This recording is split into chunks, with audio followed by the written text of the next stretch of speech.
सो इस वीडियो में हम लोग chapter number 7 coordinate geometry class 10 के इंपॉर्टेंट क्वेश्चन डिस्कस करेंगे। सो क्वेश्चन है in each of the following find the values of K for which the points are collinear. Points जो है वो है 7, -2, 5, 1 और 3 के। ओके, सो हमको पॉइंट्स दिए हुए हैं 3 और बताया कि तीनों तीन कोलिनियर है। पहले से हमको के की वैल्यू कैलकुलेट करनी है। सो कोलिनियरिटी का मतलब क्या होता है कि तीनों तीन पॉइंट जो है वो एक ही लाइन पे होंगे इस तरीके से। मतलब हम लोग सपोज करते हैं कि ये ए पॉइंट है, ये बी पॉइंट है और ये वाला जो है सी है। मतलब ए, बी और सी ये तीनों पॉइंट एक लाइन पे है। तो एक लाइन पे होंगे तो अगर हम लोग थोड़ा सा एक्सपांड करें थियरी को तो इस तरीके से एक्सपांशन होगा कि अगर हमारे पास ऐसा ट्राइंगल है एक, ठीक है, if you are having a triangle और ट्राइंगल के कोऑर्डिनेट कुछ ऐसे है ए,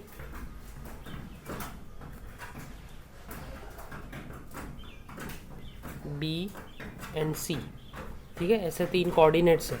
अगर मान लो कि तीनों कोलिनियर है, मतलब ये ए वाला जो कोऑर्डिनेट है ये आ जाएगा बी सी पे, ठीक है, तो ये क्या बन जाएगा, this will turn out to be B A and C. मतलब हम लोग ऐसा बोल सकते हैं कि ए बी सी तीनों तीन कैसे कोलिनियर है, एक ही लाइन पे है।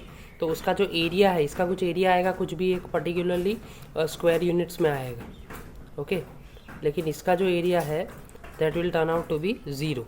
इसका जो एरिया है वो ज़ीरो हो जाएगा। सो हम लोग के कॉन्सेप्ट से चलेंगे कि अगर तीनों पॉइंट कोलिनियर है तो उसका जो एरिया है वो क्या होगा, ज़ीरो होगा, ओके। सो वही प्रॉपर्टी हम लोग यूज़ करेंगे। सो सपोज़ कर लेते हैं कि हमारे पास पॉइंट जो है वो P x1 y1 7 -2 है, Q x2 y2 5 1 है और R x3 y3 3k है। अभी area of triangle in terms of coordinate की फॉर्मूला है half bracket x1 bracket y2 - y3 bracket close plus x2 bracket y3 - y1 plus x3 y1 - y2 and bracket close which is equal to zero. ये zero क्यों लगाया है, collinearity की property के हिसाब से लगाया है, कोलिनियरिटी के लिए लगाया है, ओके। सो ये क्लियर है ना कि ये जो ज़ीरो है, एरिया को ज़ीरो क्यों बताया, क्योंकि हमको बोला है कि पॉइंट जो है वो कोलिनियर है, okay. Now x1 y2 y3 x1 y1 x2 y2 और x3 y3 की करस्पॉन्डिंग जहाँ पर वैल्यू है वहाँ पर रखेंगे। उसमें से जो y3 है वो k रहेगा, ठीक है। तो यहाँ पर देखो, आप लोग देख सकते हो this is k and this is k, और दोनों को सब्ट्रैक्ट करना है तो कैलकुलेशन में एरर नहीं करनी है, okay. Now next on further solving we can get the value of k that is equal to 4.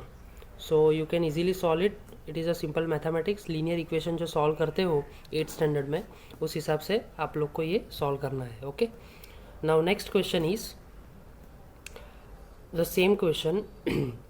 In each of the following find the values of k for which of the points are collinear.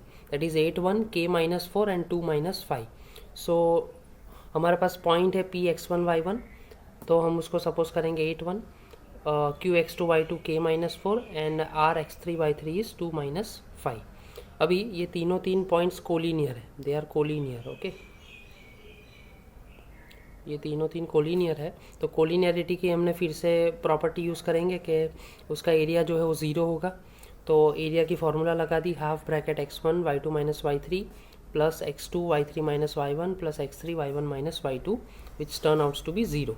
सो ये जो 2 है ना, ये 2 ये multiplication में उसके साथ, तो ये सामने जाके ज़ीरो हो जाएगा। तो आगे फर्दर फ्यूचर स्टेप्स में वो ज़ीरो हो जाएगा और फिर न्यूमेरिकली हम लोग सॉल्व करेंगे स्टेप वाइज, ब्रैकेट्स को ओपन वगैरह करेंगे। सो हमको यहाँ पे जो के की वैल्यू मिलेगी that will be 3, okay. So you can try this simple equations. ये जो सॉल्विंग है वो सिंपल सा पार्ट है, वो आप लोग कर सकते हो। और अगर उस पर आपको डाउट है किस तरह से उसको कैलकुलेट करना है तो you can comment down, so I will help you in solving it out, okay.